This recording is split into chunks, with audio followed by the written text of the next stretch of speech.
लगता है मैं तुमसे प्यार नहीं करता। मैं तुमसे बहुत प्यार करता हूँ। और मैं क्या तुम्हारे लिए प्यार नहीं हूँ? पर नहीं, अब तो मुझसे ज्यादा माँ को इम्पोर्टेंस देने लगी हो। अब तो मेरे बुलाने पर भी नहीं आती हो। अच्छा, अब तो बेटा अपनी माँ के नहीं बहू के गुण गाएगा। बहू, मैंने तेरे लिए क्या कमी कर दी जो तू मेरे साथ ऐसा बर्ताव कर रही है? मेरी एक भी बात नहीं सुनती। अरे मैंने सोचा कि तेरे लिए प्यारी सास बन जाऊं, औरों की तरह नहीं।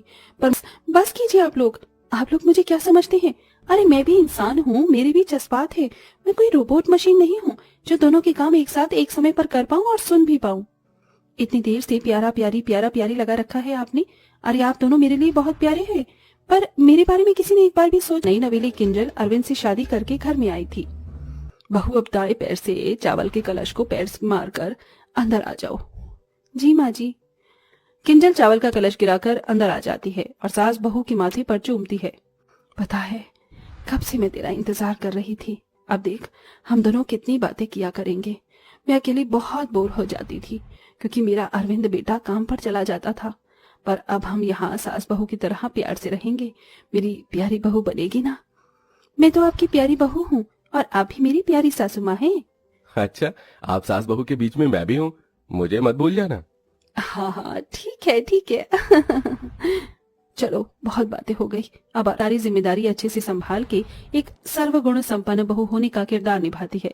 टाइम पर सास को दवाई और नाश्ता देती है और टाइम पर पति को ब्लैक टी भी दे देती है। ये लीजिए आपकी ब्लैक टी। अच्छा सुनो, तुम मेरी पिंक शर्ट प्रेस कर देना। आज फ्राइडे के दिन मैं अपनी फेवरेट शर्ट पहनता हूँ। क्यों, कोई खूबसूरत लड़की तुमसे मिलने आने वाली है? अरे यार, तुम तो शादी के अगले दिन ही टिपिकल बीवियों की तरह हरकतें कर रही हो। अरे आज मेरी मीटिंग है और मैं अपनी फेवरेट शर्ट पहनता हूँ क्योंकि वो मेरे लिए बहुत लगी है। ओके ओके, मैं अभी शर्ट पैंट प्रेस कर देती हूँ। किंजल अपने पति के कपड़े प्रेस करती है, तभी सरस्वती आवाज लगाती है। अरे बहू, ओ बहू, अरे मेरा चश्मा नहीं मिल रहा, मुझे कैलेंडर में दिन देखने हैं। माँ जी 5 मिनट, अभी आई। ओहो, इनके तो कपड़े भी पूरे प्रेस नहीं हुए, शर्ट की बाजू बाजू रह गई। सुनिए जी, मुझे माँ जी बुला रही है, मैं अभी आती हूँ। अरे पर मेरी शर्ट चली गई। किंजल अरविंद की बात बिना सुने सास की तरफ दौड़ जाती है। जी माँ जी। अरे चश्मा देना ढूंढ कर बहू। जी माँ जी। अरे वो तो रहा, आपके सर पर ही चश्मा लगा हुआ है और आप इधर उधर ढूंढ रही हैं। अरे बहू, कभी कभी भूल जाती हूँ। अच्छा, अब आई है तो पैर भी दबा दे, थोड़ा दर्द हो रहा है। हे भगवान, मैं तो पहले ही दिन ससुराल के जंजाल में फंस गई हूँ। एक तरफ पति तो दूसरी तरफ सास। उनकी शर्ट भी प्रेस नहीं हुई, कहीं चिल्लाए ना। और यहाँ माँ जी ने रोक लिया है। जी माँ जी, करती हूँ। किंजल पैर दबाने लगती है, इतने में अरविंद कमरे में आ जाता है। अरे यार, तुम यहाँ ये सब कर रही हो? मेरे जाने के बाद भी माँ के पैर दबा सकती हो? मुझे मेरा टिफिन चाहिए, ऑफिस के लिए लेट हो रहा है। देखना 10 बज गए। अरे जल्दी करो और शर्ट भी दे दो, मेरी फेवरेट लकी शर्ट। मैं उसे ही पहन के जाऊंगा आज। सॉरी जी, अब क्या कर सकती हूँ? क्यों चिल्ला रहा है बहू पर? अब मेरी बहू आ गई है, थोड़ा अपनी पास नहीं बैठा सकती क्या मैं उसको? माँ जी थोड़ा सा इंतजार कीजिए ना, मैं इनका थोड़ा सा काम कर दूं। फिर किंजल सरस्वती को छोड़कर अपने पति को टिफिन पैक करके देती है। फिर सास सो जाती है तो किंजल दोपहर का खाना बनाकर बाकी के काम भी निपटा लेती है। अजी क्या हुआ आपको, इतने गुस्से में क्यों हैं आप? नहीं करूं तो क्या करूं?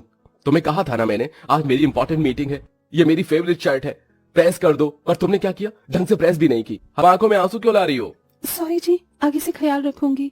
फिर अरविंद उसे अपने करीब लाकर फोरहेड पर किस कर देता है। सुबह मेरा टाइम पर नाश्ता पानी कर दिया करो यार, बाकी मुझे तुमसे और कुछ नहीं चाहिए। I love you. I love you too जी। वो मैं बहू, ओ बहू, मुझे झंडू बाम चाहिए, कहाँ है? आ गया फिर से माँ का बुलावा। जाओ उन्हीं के पास जाओ, पहले करनी चली जाती है। वक्त गुजरता है, जब भी अरविंद को किंजल से काम होता है तो सरस्वती उसे आवाज देकर बुला लिया करती थी, और कभी किंजल सरस्वती का काम करती थी तो अरविंद उसे बुला लिया करता था। कभी कभी तो वो भाग दौड़कर इतना दोनों का काम करती थी कि बीच में उसे खाना खाने तक का भी टाइम नहीं मिलता था और न ही सांस लेने का। इसी बीच वो सास और पति के डांट भी खाया करती थी।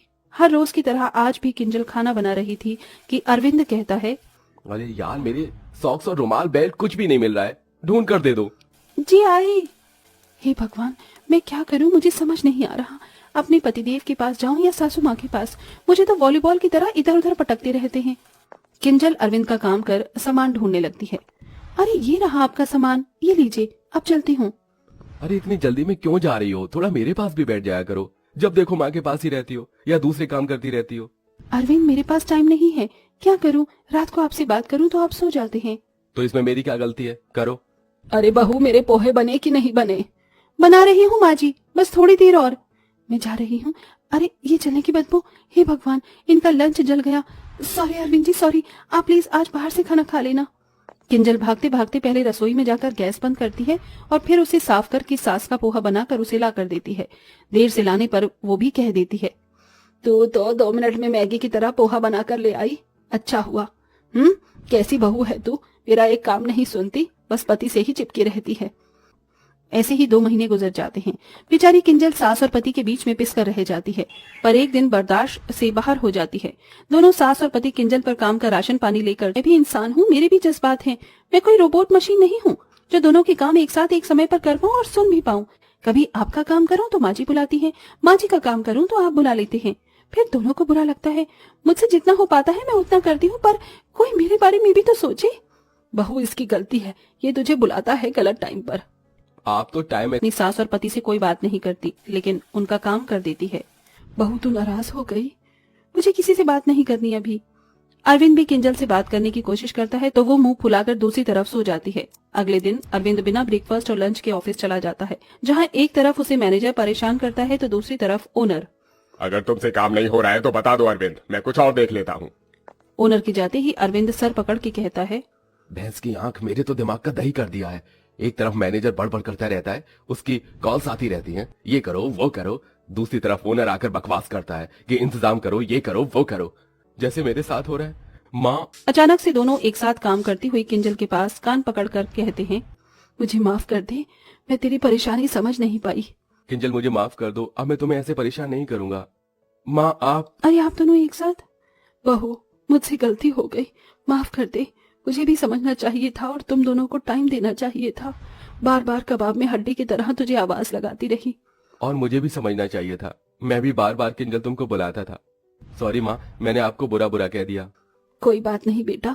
बहू, अब तो तू हमसे नाराज नहीं है ना?